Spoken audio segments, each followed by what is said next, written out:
All right, I believe we are now live. So I have my little spiel here. Okay, my name is Benjamin Perillo, and we're talking about Never Let Him See You Sweat from Pete Charrette. Charrette.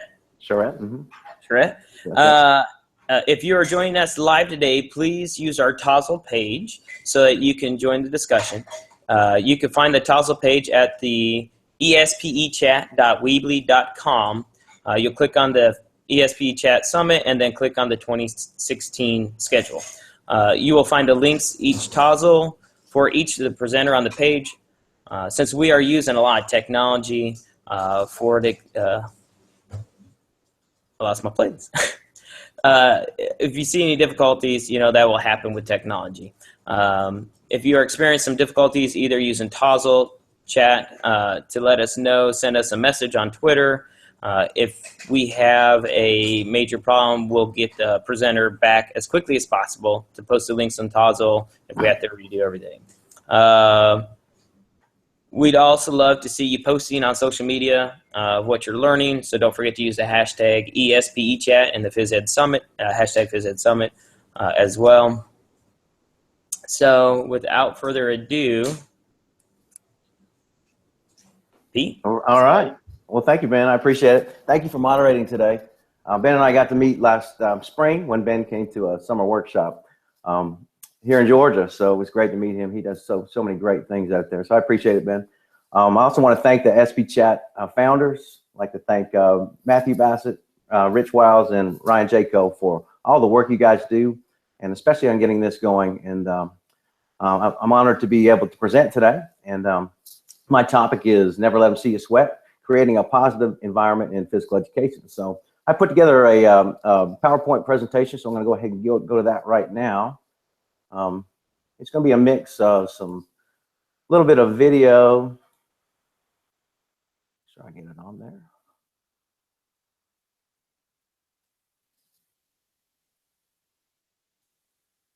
Can you see that? Can you see that, Ben? Yeah, you're good. I'm good to go. Okay, good. I want to make sure I'm starting. So we're looking at Never Let Them See You Sweat, creating a positive learning environment in physical education. So we're going to see a mix of some video, some animation, and hopefully everything will come together. A little bit about me. I grew up in Canada.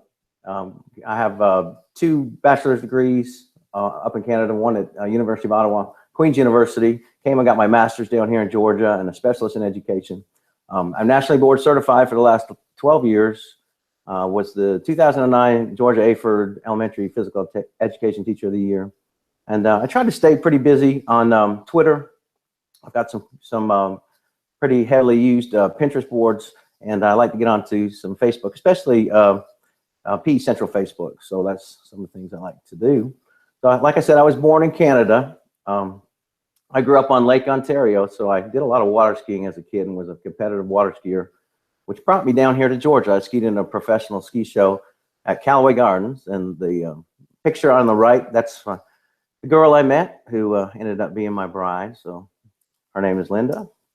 We got married at Callaway Gardens, and then I became a U.S. citizen in the year 2000 after we got married. We have 3 kids. This picture's a little bit old, but I've got a 24-year-old girl, 21-year-old girl, and a 16-year-old son.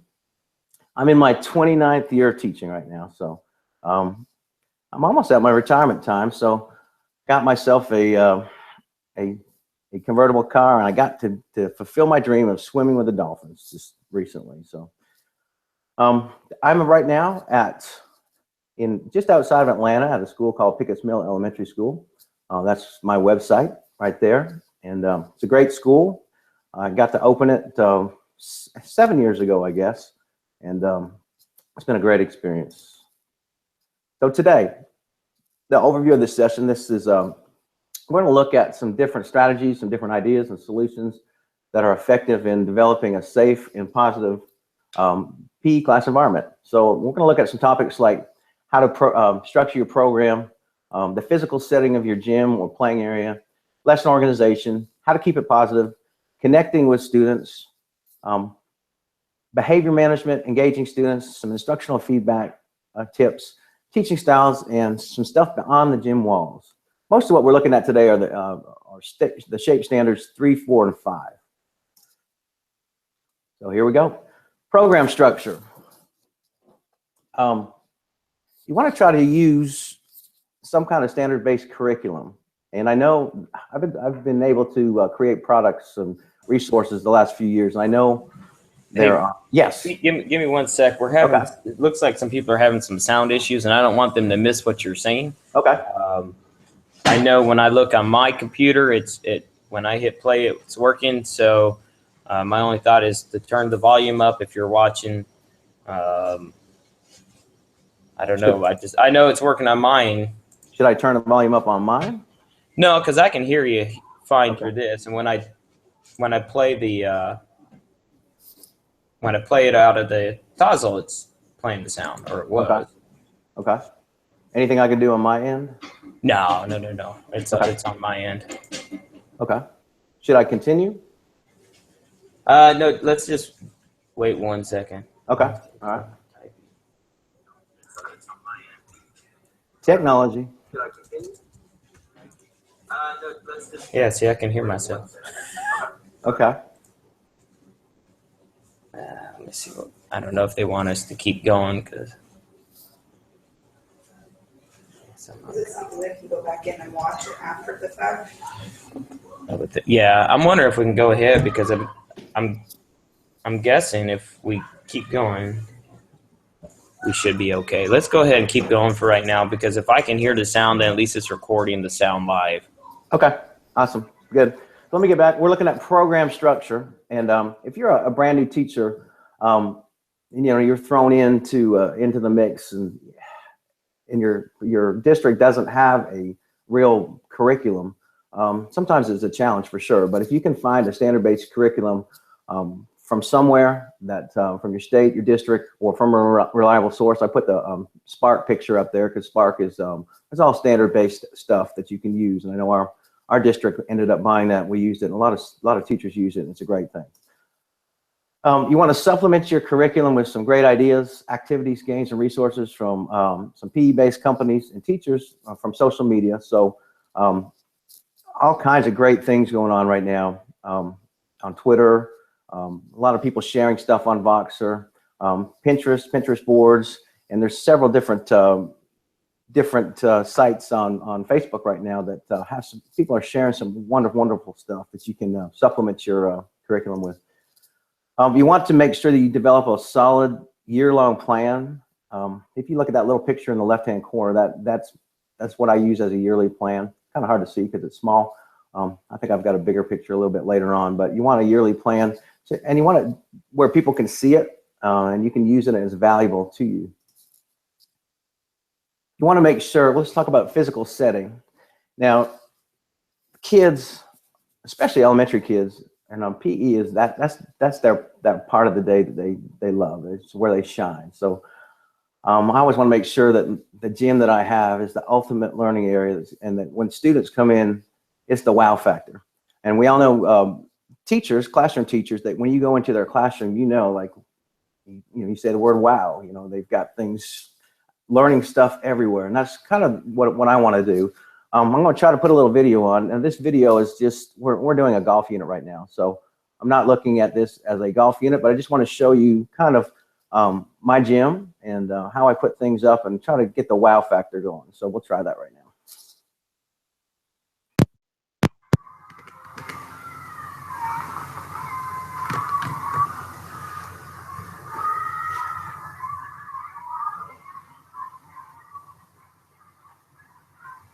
We did some putting just the other day, so this is we did 4 stations with putting. But if you look up on the walls, you'll see all kinds of posters and information that go along with the units that I do and the program as a whole. So students love to come into the gym, and just an exciting place to be.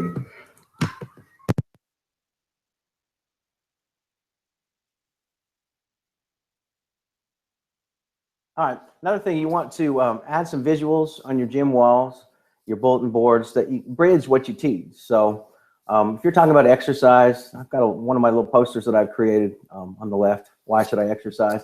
Instead of just talking about exercise, you've got something there that you can bridge the information to. So that's another thing. Physical settings still. You want, if you can, and like I talked about classroom teachers earlier and how classroom teachers have certain areas in their room that are they're focused learning areas. And you can do the same thing in your gym using word walls, displays, posters, that kind of thing. There's a picture of a PE word wall that's a creation I made, but this is another person's gym, and this is Jody Sims. She did a great job creating that wall. This is from my gym. I have a fitnessgram area, so when I'm talking about fitnessgram, I've got everything where I need it. I've got my I can statements that relate to the shape standards.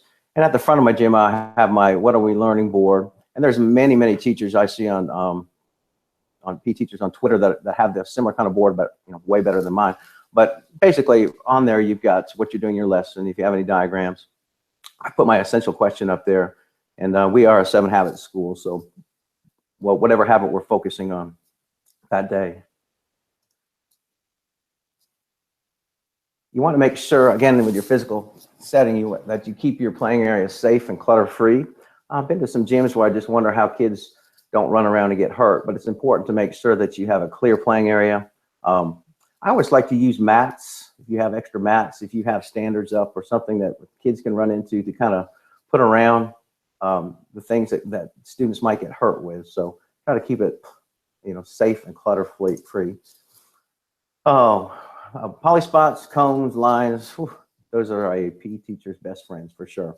I used to have a carpeted floor with concrete underneath it, and I had all kinds of Velcro tape that I would make all kinds of things with. But students, especially elementary students, really need visuals or things that they can use, reference points, and use those to the best of your ability, because they are very important as you teach. Amplify your voice if needed. I have a very big gym, and I have a coaching voice. I can use it, but if I use it all day long, sometimes I don't have very much left at the end of the day. So if you have the ability to amplify your voice through a wireless mic or a regular line mic, do it, because you don't have to yell as much that way, and you can be a little softer as you talk. And the older I've gotten, the more I use the amplification. Make sure that you have, if you have station areas or areas that kids are playing, that you have them clearly marked. If you have directional cues, I've laminated all kinds of different arrows and that kind of thing. So it makes it easy. I just pull those out. They last forever, and students know what direction they're rotating to and that kind of thing. Let's talk about lesson organization. You want to make sure that you have some kind of lesson plan format that is practical for you. I put on the screen the lesson plan format that I currently use right now. I think I designed it about 8 or 9 years ago. It needs a facelift, but it still works for me. Everything goes on there on one page, and that's important to me, that I can look down on one page and see everything I need to do for that day, or if it's a multiple day lesson, multiple days. But on there, I've got my outcomes, how I differentiate, what fitness activity I'm going to do, my focus points that I need, whatever closure I have, safety materials, and essential questions. I even have a part at the very end for assessment. So principals like this lesson plan because they can see it, they understand it, and it works. So whatever works for you, but it needs to be practical, and it needs to be versatile and inclusive. All right, you want to make sure that you set up for for that day. So you set up in the morning or for the next period if you're having to change some things. There's nothing worse than students getting into the gym, sitting around and watching you as you or your parapro or whoever set things up. So make sure everything's set up ahead of time if possible. And I had a video here, but I've got a lot to do. So the video is just showing how I set up my gym. This video will be available on the Tozzle page, so you can look at those videos. I've got them linked to YouTube, so they should come up for you. You want to make sure you have a home base for your students to come to. Even if you do instant activities, and instant activities are great. You know, when students can come into the gym and they can get busy right away, that's awesome. But it's also good to have a home base, and people do that differently. People use signs on the walls. People use spots on the floor. Whatever works for you. But the students need to have a home base. So I use little numbers. You can see on the right-hand picture. There's a 1 and a 2.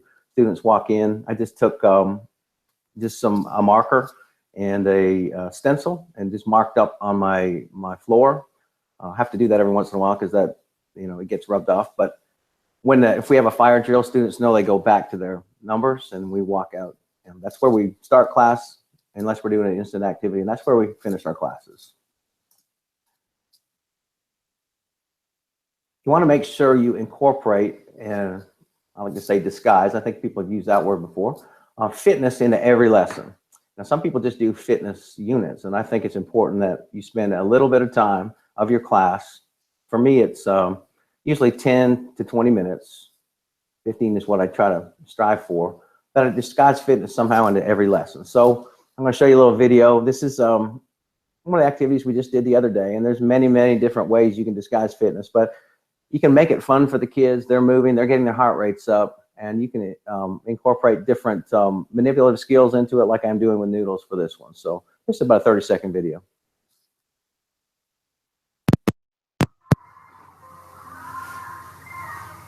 I call this activity just 3 in a line. I put 3 kids in a line.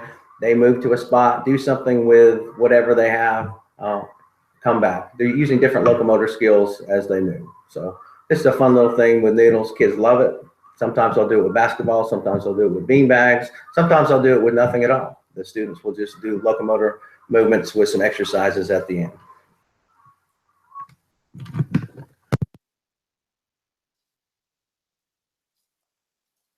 All right, you also want to make sure in your lesson you have a focus component,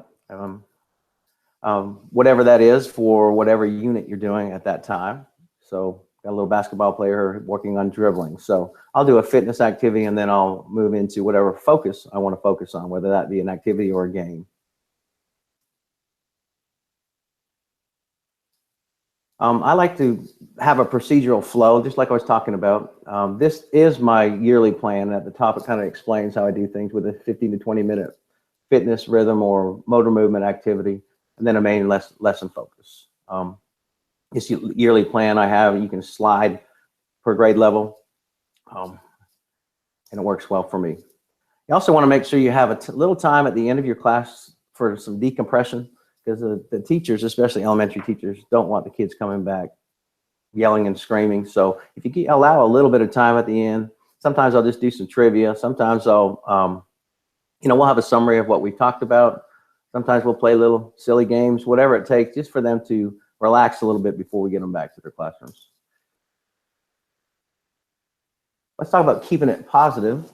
I used to, like probably a lot of first-year teachers, I used to do rules, no chewing gum, no doing this, no doing that. And I went to expectations a few years back, and it seems to work so much better because these expectations really encompass it all. So this is a poster, and this is actually a free download poster for anybody that gets on the Tozzle page. So if you look over there, I think it's on the right-hand side, go down. It's a free poster. This poster you can put up on your walls. People print them different ways. You can print them in multiple pages on a regular printer.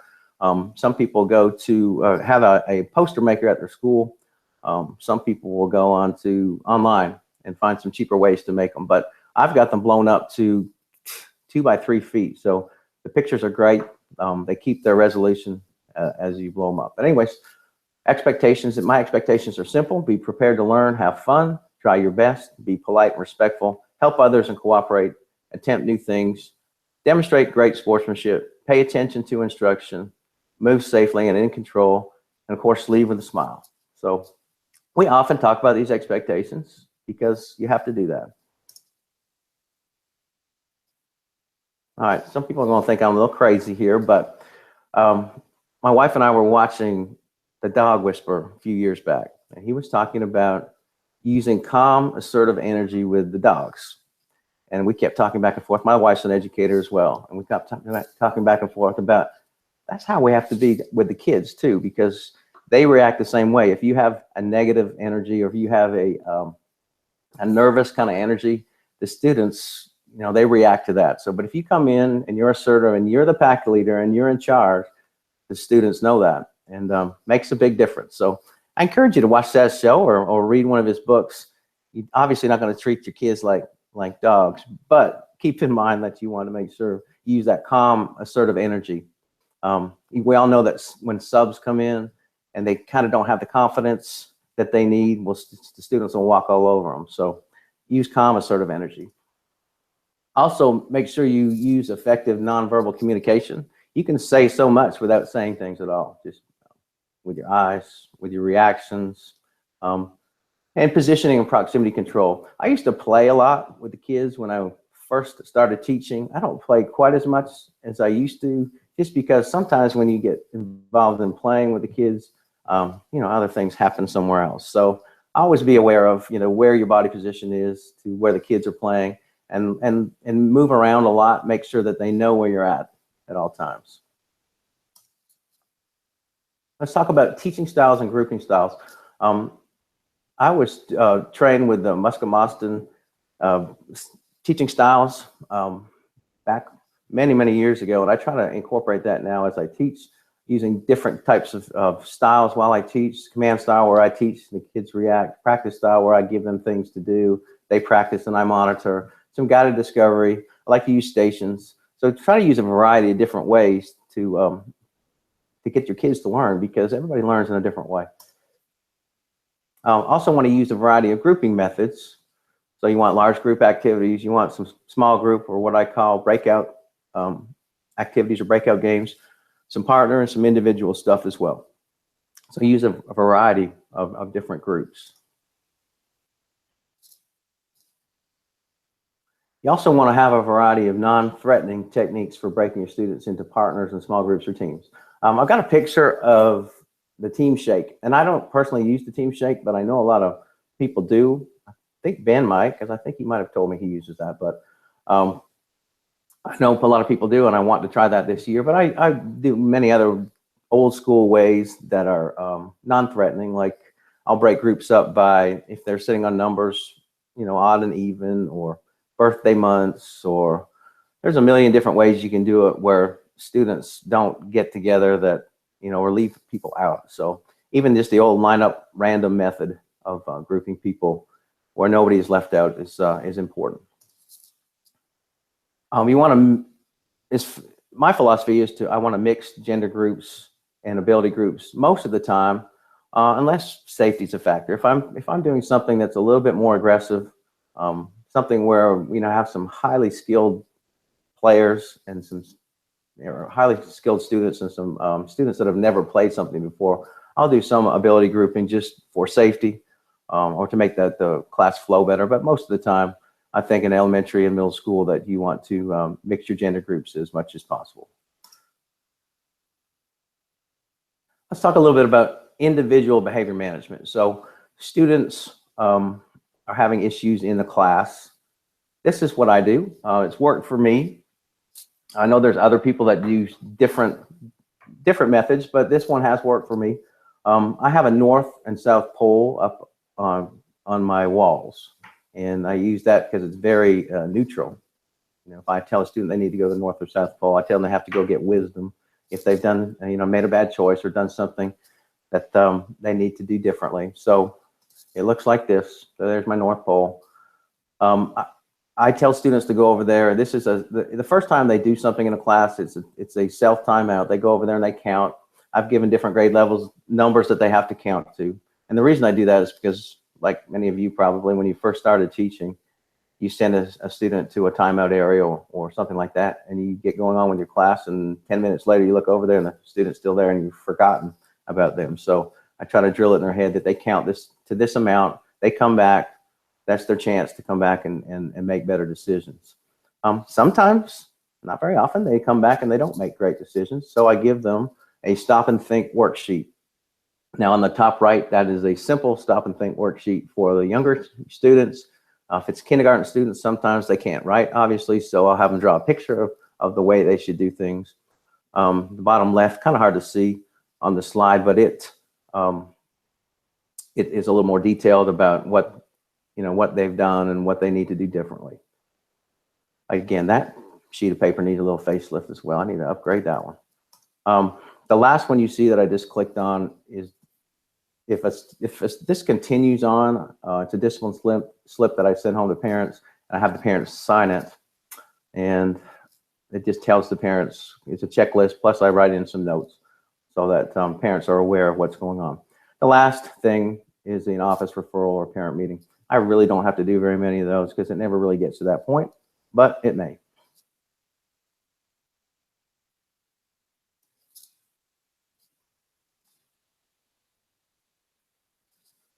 Hey, Yes. Pete, I just sent you a message, but somebody asked, is that think sheet, stop and think sheet, is that in the TOZL? It isn't right now, but I'll go ahead and put it in as soon as I'm finished. Yeah, that's Cool. no problem. Like I said, it needs a bit of a facelift. It's an old sheet, so I need to work on that, making that look a little better. Maybe I'll do that this afternoon. All right, so let's look at class incentives. So we're looking at the class as a whole. I've done different things in my 29 years. The one I'm doing now is just simple for me. Kids are used to it. And I give them parrot awards. That's why little parrots flying around. We're the Pirates. I guess that's how I got my Captain Pete name. So what I do is I give the students at the end of a class, if the students were prepared for class, not more than 2 of them did not have on tennis shoes, and they follow the directions. I didn't have to send anybody to the north or south, or more than 2 people to the north or south pole. I give them the PE parrot. So they take that back to their classroom. It's got a little magnet on the back. The kids love to get it and carry it back to their teacher. And I'll pick a student that did a great job that day to bring it back, like this logo right here. It goes in the teacher's classroom. They gain them for the month. And then at the end of the month, they send them back to us. And we count how many there are. So kids love to get these little parrot awards. Makes their day. At the end of the month, we recognize the classes that get the most parrots. So we give them a little award. We let them choose an activity that they can do for the other students, and they love that, of course. We'll recognize them on the morning news. And I don't have a little picture, but I have a little stuffed parrot that goes in every classroom that goes back with them for the next month. So they love to have that. I also, on my website, like to do some school and personal records.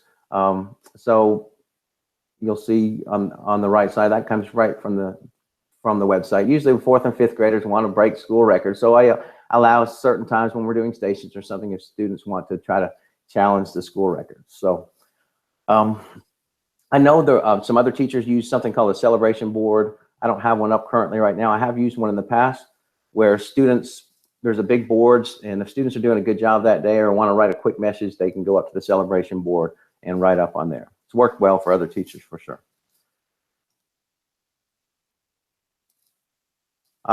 Resolving conflict. Now, I created or designed a poster a few months ago. This is definitely not my original idea. I think J.D. Hughes may have been one of the first ones I know of that created I think he calls it a problem-solving table or something to that effect, or where students that are having an issue with each other can go and work it out.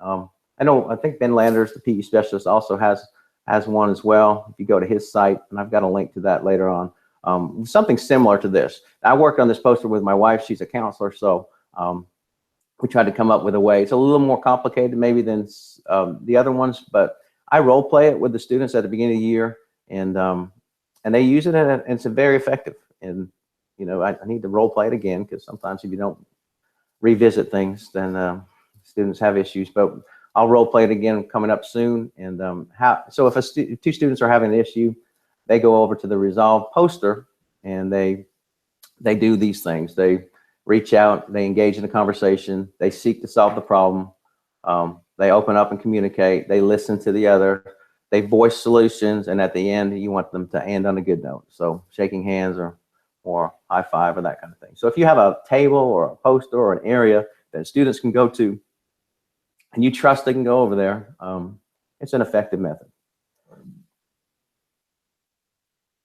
Let's talk about stopping conflict before conflict even happens. And there's lots of different techniques to do that. The old rock, paper, scissors is probably one of the most effective techniques for resolving quick conflicts in a hurry than anything I've ever done. I created a poster for that just recently as well. But anytime, especially, you know, if there's a tagging game or if there's something where a student has to touch a cone before the other one tags and they consider it a tie, they do rock, paper, scissors, you know, the conflict is over in no time. So it's great. I also love to use, when we're doing activities and games, I love to use referees, scorekeepers and judges that are students. And I always tell the students that you respect that whatever their decision is and that you can't argue with them. I tell the scorekeepers and referees if they don't understand it or if they have an issue to tell people to redo it, or there's different ways to do that. But using student referees and having the other students respect their decisions is huge in some of the games that we do. And it stops a lot of the conflict that happens, not all of it, but and when students come up to me and say they don't like a call somebody made or they don't like something that happened, I always, you know, it's time to have a discussion about how that happens in real life and in real games, that the referee is the decision maker and you have to respect what they do. All right, so engaging students. Let's talk about engaging students. You want to have a bunch of different attention grabbing techniques to get students' attention. And again, I'll go back to J.D. Hughes. I think he was the first one I saw do this. I think he counts out a 1, 2, 3, and the students yell and sit down. I believe I borrowed that idea, and I say the word attention. So when I say the word attention, the students put their arms up in the air, they scream, and then they sit down. So in the middle of a game, all kinds of noise, the music's playing, I stop the music and say attention. In no time, the students are stopped, sitting down, and looking at me. It works, it's great. Doing some different clapping patterns works. Repeating different phrases. Classroom teachers are awesome at that kind of thing. So if you don't have any, talk to some of your better classroom teachers. They can give you some attention grabbing techniques. Have them point to different things. I'll say point to something round, point to something red, point to something blue. Telling students to be quiet never works. The more you teach, the more you know that. You have to engage them in something. And when you engage them in something, they stop doing the other things like talking to other kids, and then you can get their attention quite a bit quicker.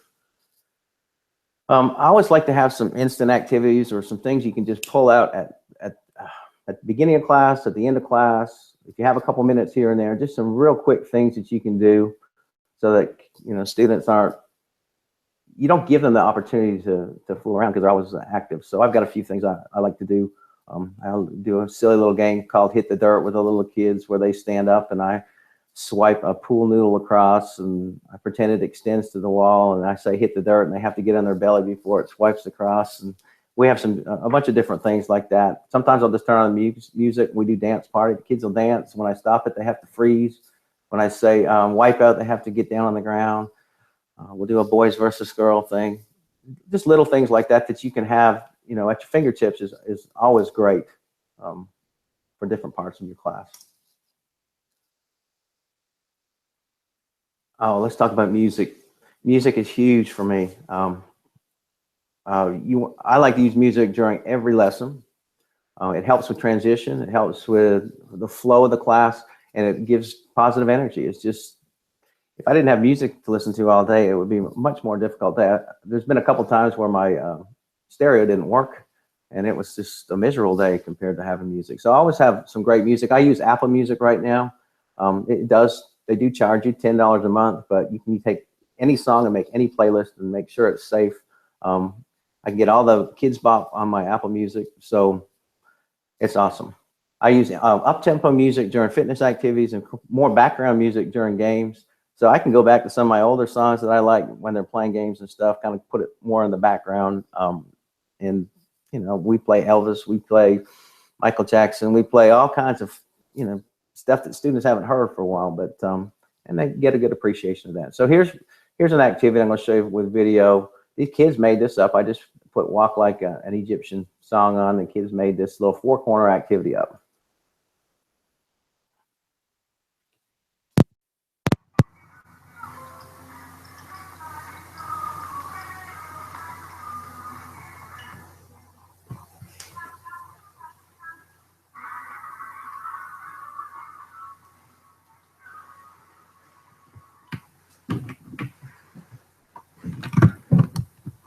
Oop, I have to put my microphone back in. All right, so the students made that one up, and students can make up a lot of great things for you.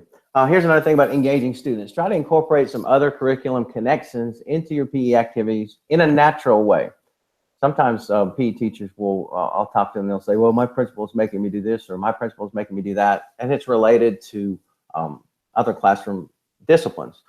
But the thing is, we do a lot of those things anyways. You just have to recognize that we're constantly counting and using math. We're constantly, if you have things that you use, if you use task cards or anything that has to do with reading, kids are reading things and having to do things based on what they're reading. Even fitnessgram, if you got 4th graders to 8th graders that are doing fitnessgram, they're reading charts. They're having to understand things. Sometimes you have them, write about what they're doing or set goals or that kind of thing. So we are doing those things. We just have to recognize that we're doing them. These 2 posters I've got several posters that are related to math and language arts, but these just kind of show you some of the things that we do or you can do with the students using angles and rays. And, instead of telling students, here's a simple idea, instead of telling them to run 3 laps, have them run 10 minus 7 laps. If you take a 1st grader or 2nd grade, they love to make that calculation before they do it. So we are using those things. You want to make sure you differentiate your skill activities to offer opportunities for success for different ability levels. So I'm going to show you a video right now. This is just a throwing unit. I've got different distances that the students throw with different kind of balls, with different kind of targets. I'll let this video play. You'll see the students, I think in this one, they are writing it down as well. So let me go ahead and play that.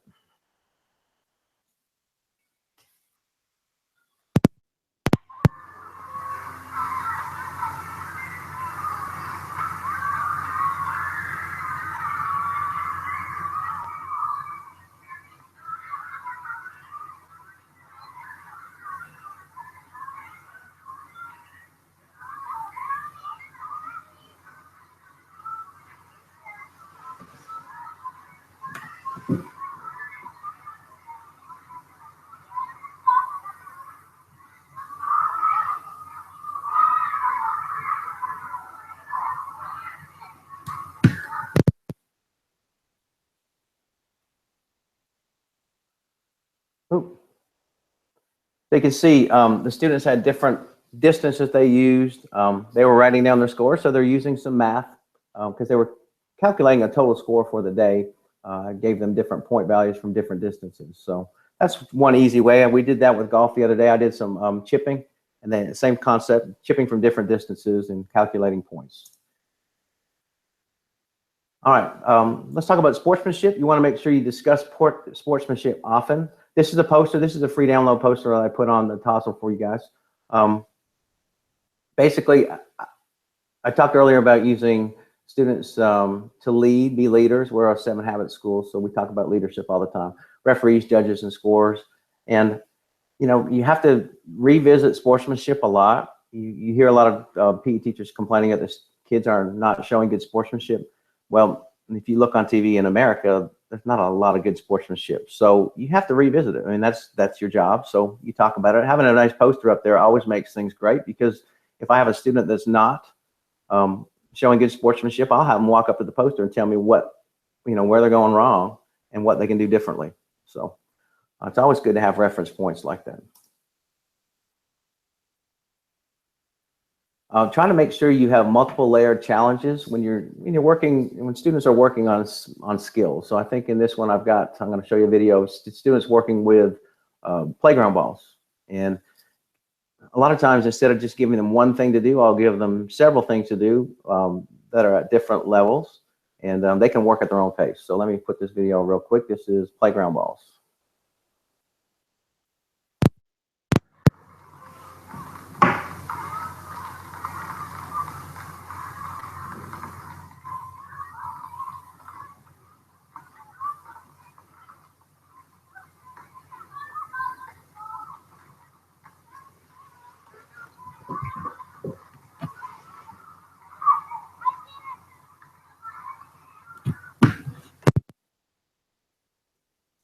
So as you can see, that different students working at different levels, tossing and catching, adding a couple little challenges in there to make things fun.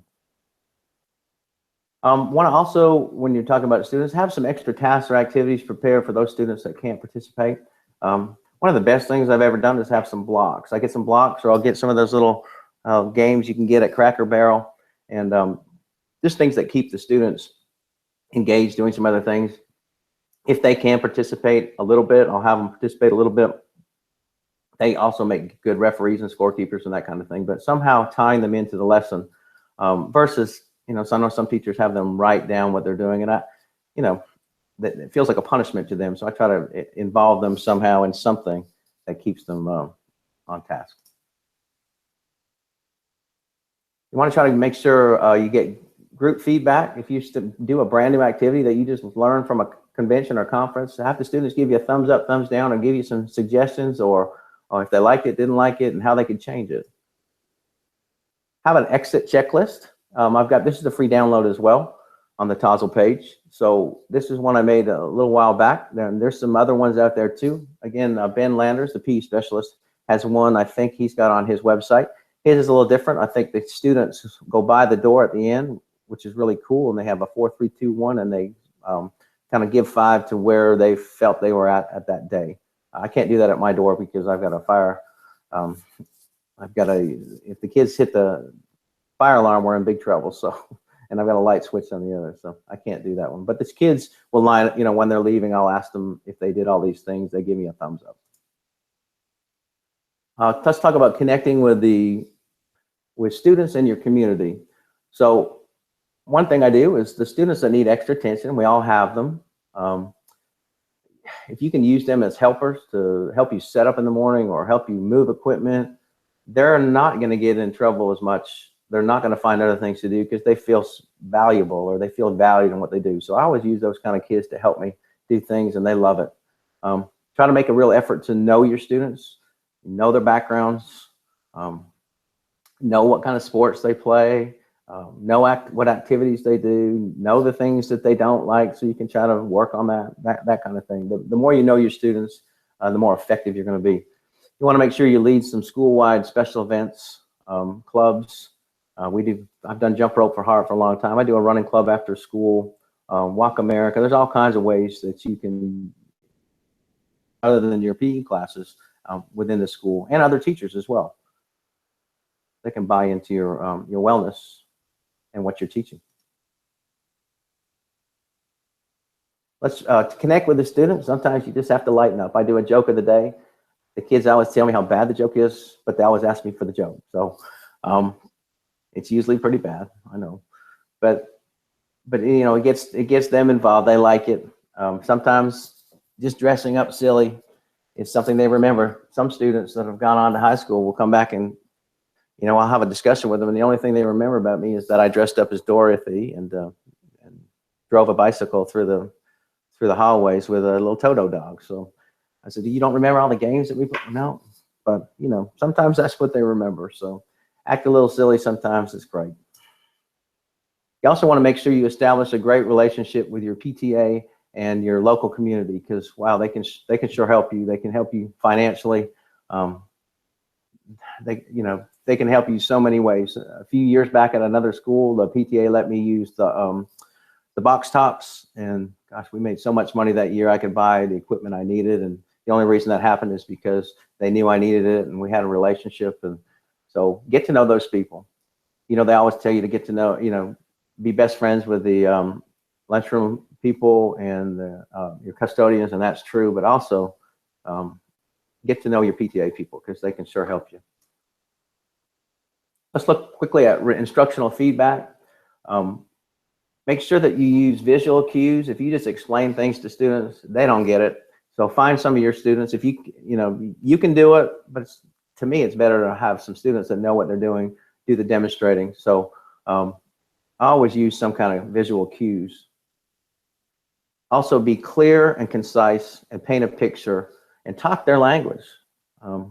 If you're talking above them, they're not going to understand what you're talking about. So keep the language at a kid-friendly level, especially for kindergarten, first and second graders. It's always best, I think, to give quick, clear, concise instruction, and then you can always stop everybody, and if you see some things, you can redirect from there. Again, this is talking about redirecting students. So if I've got a big group of students engaged in activity and I see some things I don't like, instead of yelling across the room at a student that that's not doing something correctly, or I'll stop the whole group. Turn off the music and just make some blanket suggestions or some instructions. Take advantage of some teachable moments, things that you see that need to be changed. Always try to reward effort too. All students aren't going to be able to get everything you do, especially right away. So, but they all can try hard. So I always try to reward effort during classes. Just a pat on the back. You're doing a great job. Keep it up. Or even as much as some awards that sometimes we'll give at the end of our 9-week sessions. Let's talk a little bit about beyond the gym walls. So to have a positive environment in PE, you have to go a little bit outside of what you're doing, because you have to connect with other people, because there's so much great stuff out there. There's so many people out there that can help you, especially now. Gosh, when I first started, there was nothing. You're stuck in the gym by yourself. Now you can connect with people all day long, find out some great ideas. Twitter is probably one of the best, I think the best for physical education teachers right now. And if you can connect onto the hashtag PhysEd or the hashtag PE Geeks or the hashtag PE Chat, or of course the ESPECHAT, that is awesome. Great ideas out there. I know on Tuesday nights the ESPECHAT moderators will get on and have some great topics and questions, and you can find out what other people are doing, and you can get some fantastic ideas, and so beneficial. I've got a couple other sites on here. All these are linkable, by the way. So when I have this whole PowerPoint on the Tozzle, and you can link to these people right here. I've got the PE specialist on there. Of course, if you look in the bottom right, we have Ben Perillo's site, and Ben is awesome. Has all kinds of, and there's my telephone, awesome activities that he shows you how to do. Dance is he's got fantastic dances that he links to YouTube pages. So if you go onto Ben's site, all kinds of great things, especially then this week I'm stuck in a classroom. I've been told I can't be in the gym. So I'm going to go to Ben's site, and I'm going to put Ben up there, and he's going to lead us in some dances in the classroom. So I appreciate all he's done to share that with us. If you can, a few years back, this was hard to do, but this is easy to do now. If you can build a website or a blog that you can communicate with parents or students or other PE teachers, it'd be awesome. So you can use, for blogs right now, WordPress is one of them that a lot of people use. Classroom teachers, I know for sure.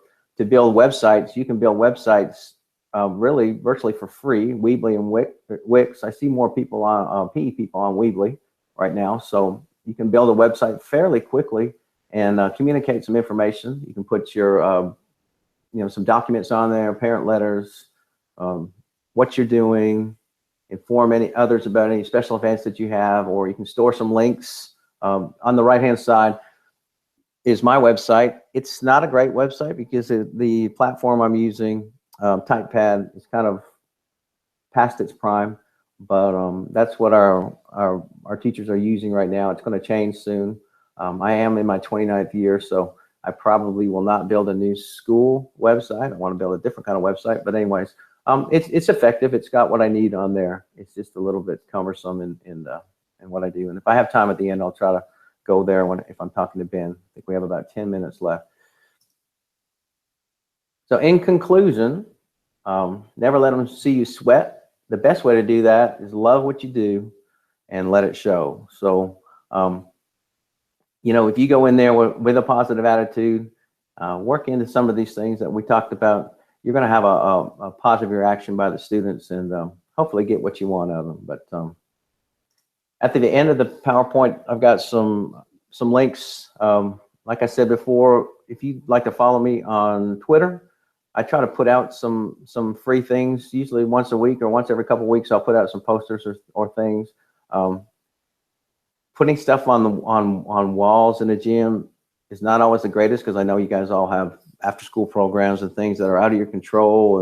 And there are some fasteners now that are much better than they used to be. I use double-sided Velcro to put things up, but and there's some other things I know other people are using that they stay up. So now with my double-sided Velcro, even though the kids are using them as target practice and after-school program, they're still there the next day. So I've got several Pinterest boards, if you follow me on Pinterest, that have all kinds of stuff. And I try to look for mostly free. Most of it's free. Links. Some of it's great, some of it not so good, but there's lots of stuff on there, lots of different boards. And I have a Facebook page as well at Cabin Peach PE. So that's it, Ben. I'm going to try to get back to you now. Let's see if I can do that.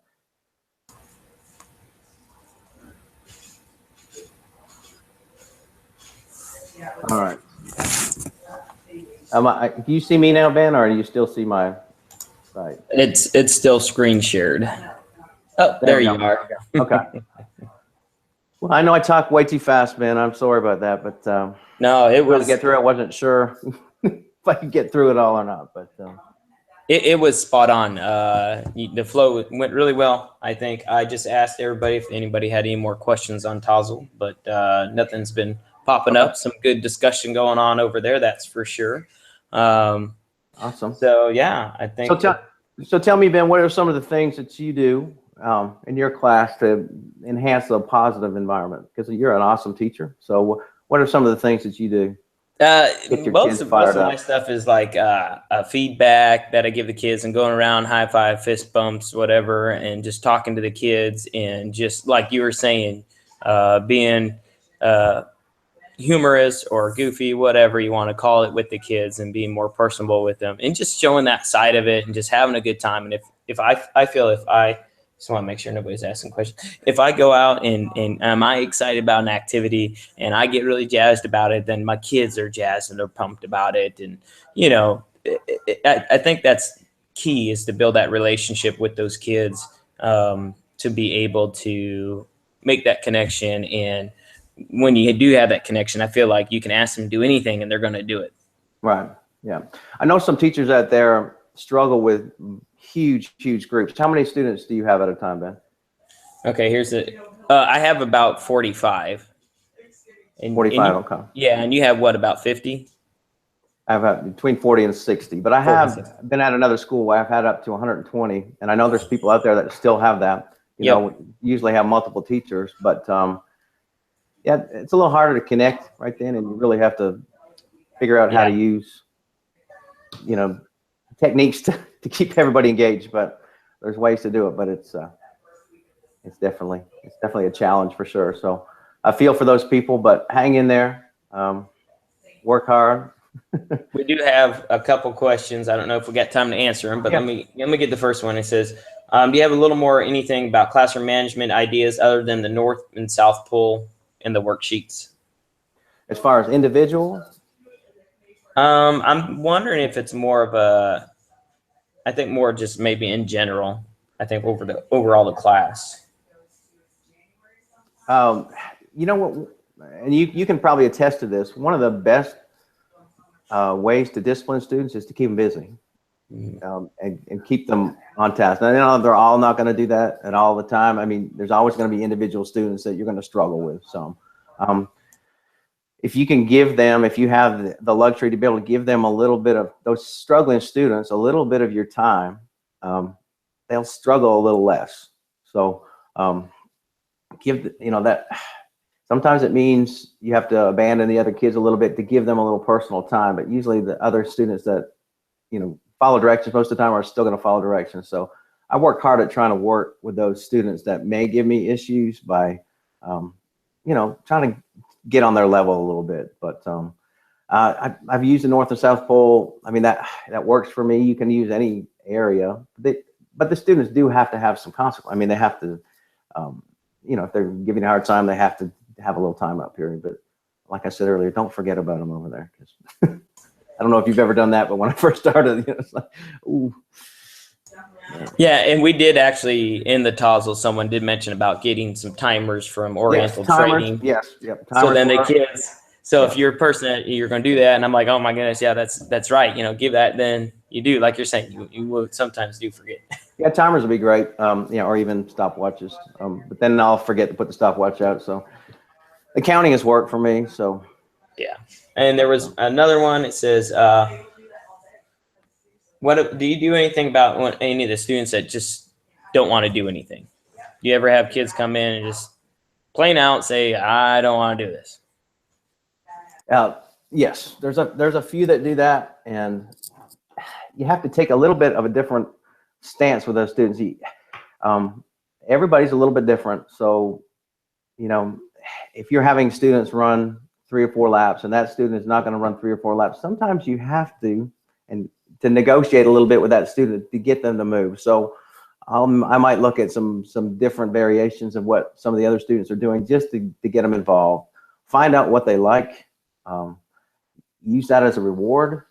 I've got a student that fits exactly what you're talking about, and I'll keep that student for 5 minutes after to shoot some baskets between classes if they participate. So sometimes, you got to do a little negotiating, but it works most of the time.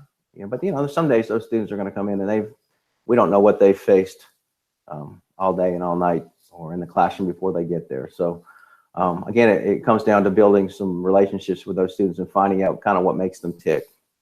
Again, that's hard when you have 100 students coming to you at the same time, but that's the challenge of PE teachers, right? Working with big groups. So. That it is. Yeah.